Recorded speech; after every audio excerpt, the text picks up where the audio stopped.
नमस्कार। और आज के केस लॉ चर्चा में आपका स्वागत है। आज हम सुप्रीम कोर्ट के एक अहम फैसले गीता@रीता मिश्रा वर्सेस अजय कुमार मिश्रा का विश्लेषण करेंगे। ये चर्चा आपके समक्ष प्रस्तुत की गई है scoot legal translation and transcription services द्वारा सटीक और गोपनीय बहुभाषी कानूनी दस्तावेजों के लिए आपका विश्वसनीय साथी। तो चलिए सीधे इस मामले की गहराई में उतरते हैं। ये सुप्रीम कोर्ट का एक हालिया फैसला है जो एक लंबे वैवाहिक विवाद को एक व्यावहारिक अंजाम देता है। आखिर इस मामले की पृष्ठभूमि क्या थी, पहले वो समझते हैं। देखिए, इस कहानी की शुरुआत होती है 6 मई 1996 में हुई एक शादी से।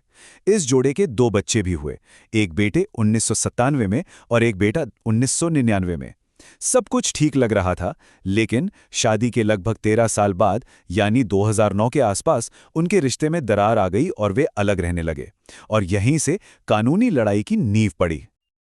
और ये कोई छोटी मोटी लड़ाई नहीं थी, ये एक ऐसी लंबी और कठिन कानूनी जंग की शुरुआत थी जो अगले 15 सालों तक चली और कई अदालतों से होकर गुजरी। आइए देखते हैं कि इस विवाद का सफर कैसा रहा। इस टाइमलाइन पर एक नजर डालिए।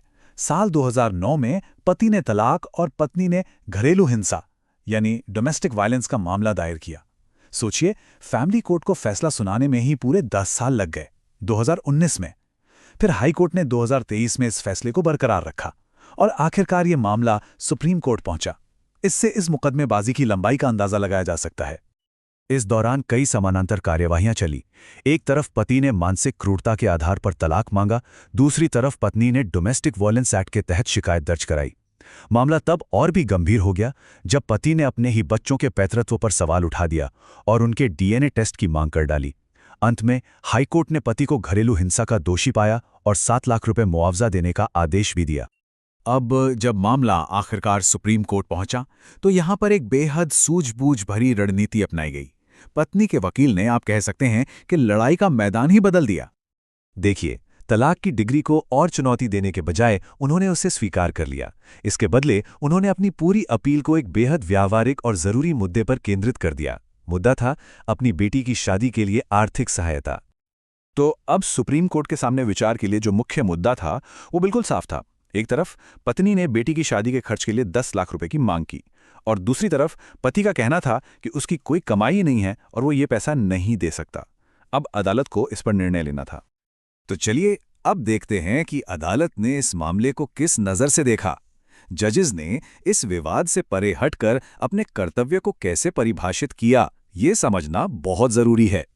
सबसे पहले अदालत ने इस सच को माना कि ये शादी अब नाम के लिए ही बची थी और असल में पूरी तरह से टूट चुकी थी।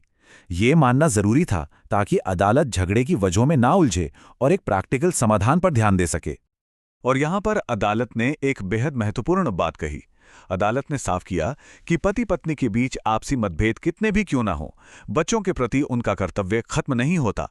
बेटी की शादी के खर्चों को पूरा करना एक पिता के तौर पर उसके कर्तव्य का ही एक स्वाभाविक हिस्सा है।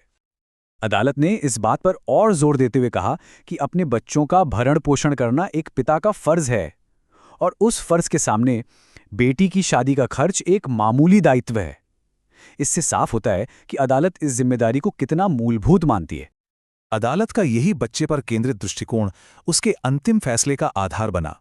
आइए देखते हैं कि अदालत ने आखिर क्या स्पष्ट आदेश जारी किया। अदालत का अंतिम आदेश बिल्कुल साफ और सीधा था और उसका केंद्र बिंदु था ये आंकड़ा 10 लाख रुपए।